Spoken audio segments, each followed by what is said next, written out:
Today, finally, Ableton announced the Ableton Move. Are you excited? Are you not? Let me know how you thought on this device. I think it's not a device for everybody, and I'll give you my opinion at the end of the video. Now let's focus what is Move exactly. Ableton already has an application on iOS called Notes, which is kind of a very simplified version of Ableton Live. You can just create music on your iPhone, and then once you arrive home, you can transfer this idea into Ableton and continue it. So it's really like the idea to create on the go, and Move is kind of a hardware version of this app. It's actually the same app, so you can transfer ID from the app to the Move and the Move to the app. So you can see there is some similarity with Push, with the big encoder, the pads, some knobs, and the kind of the way you're gonna sequence it is very similar to Push. So you have 4 tracks. So first I was like, okay, that's not too many, but then if you think about, you have Ableton Drum Rack, which are basically 16 track in one track, and then on track 2 you bass, on track 3 the hook, and on track 4 the pads, for example. So which seems okay just for a sketch pack to like kind of create quick idea. Now lately I've used the Syntact a lot for this kind of purpose, like crafting quick idea and like then going into Ableton, and I've checked different patterns I created, and usually I go from 3 to 5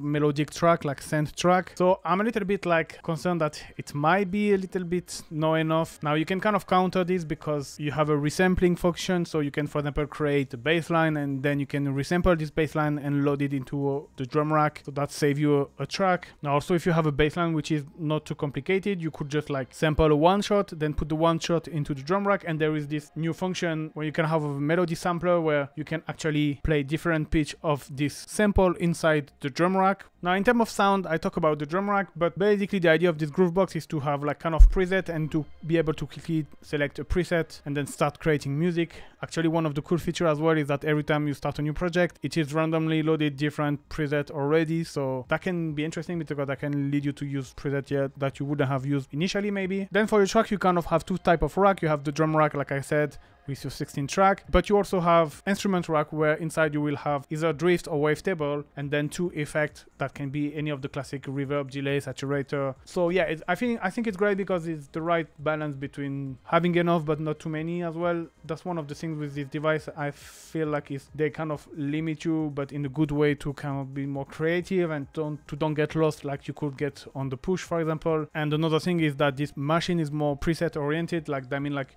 you're not gonna create sound from scratch. It's already made preset. You already have more than 1,500 sound and preset. You have SD card, so you can import your own samples. Now there is one thing you cannot do that I wish it had, but apparently they are working on it, is being able to import your own drum rack and instrument rack, like you drift preset or wavetable preset. So when this is gonna be out, this is gonna be amazing because you can basically kind of create your own personalized Groovebox with your own drum sample, your own synth preset. So that's gonna be good because it's gonna be like having the Push 3 standalone, but obviously on a more portable form factor. Now I don't have the machine, so I don't know how the default sounds are for Techno. From the demo I have pretty great sound, so I'm not really worried about that. And I think also it's always great to maybe not use the sound you're usually used to use, so maybe use different sound to kind of have idea you might not have initially. Another great feature is that it has a built-in microphone, so this is great because as it's a device that you're supposed to take anywhere, you can basically sample the atmosphere that you are in. Like for example, if you're in the train, you can get inspired by the sound of a train.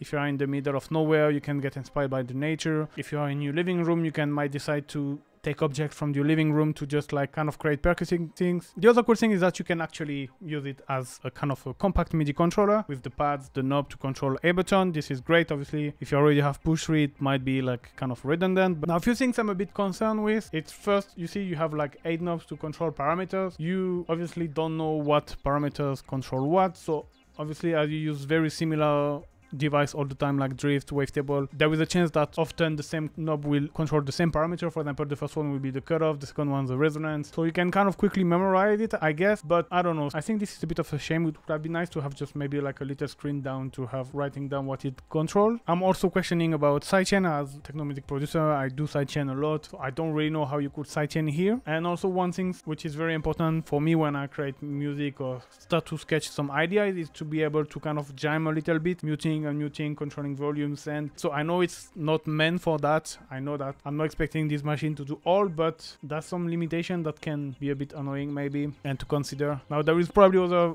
missing feature, but you cannot expect as well to do everything. But that's the first one who came to my mind right now. If I was having it, what will be missing? I like how this app note, move, Ableton push, everything is kind of turning into a kind of an ecosystem, a little bit like Apple project, where you can just like go from one device to another to create something, and kind of a very good seamless workflow where everything just goes smoothly. So the question, will I get one? I'm not sure right now because I'm not really someone who travel a lot, and when I'm traveling usually is to get my mind out of the studio and out of the music, to take some fresh air. And I've kind of always liked to create in the studio. I have the push standalone. I rarely use it outside of the studio. I rarely go somewhere just to make music. I really like to make music in my studio. Now I can see how this could be awesome for someone who travel a lot, or someone who like to make music everywhere, or even like people who take the bus or the train to go to work, and then on the way to come back to work, for example, you could like on the train start to sketch an idea, and then you arrive home, you just plug your Move and open Ableton, and you transfer straight up the project, and you can continue the project home. That would be awesome things to do. Now another side that I didn't really realize, but now that I have kids, it's gonna be something that I could play with my kids. They cannot play on their own, but like you could help them select a track and they can like kind of create their own stuff. That might be something as well. I don't know if I'm just trying to convince myself to buy it by finding a stupid reason. So I don't think I'm gonna get one now. I will see in the future, maybe my mind evolve, but as I'm not someone who like to create on the go, I know that if I get one, I will enjoy at the beginning because you have like new sounds and new way of creating music. It's always great, but then, you know, I will put it on the back on the shelf, and I will go back to my push, and I will not play with it because when I get out, I just don't want to make music. And yeah, especially that I have my Syntact lately that is doing this, especially this like sketching idea. If I want to go downstairs on the couch to create track, this can does the job. So yeah, not for me, but I still think though it's a great project, especially if you don't have push and you travel a lot and you like to make music everywhere. Yeah, I think it's a great value. Yeah, I'm curious about what you think about this. Let me know in the comments if you're gonna get one, and yeah, see you next time. Bye bye.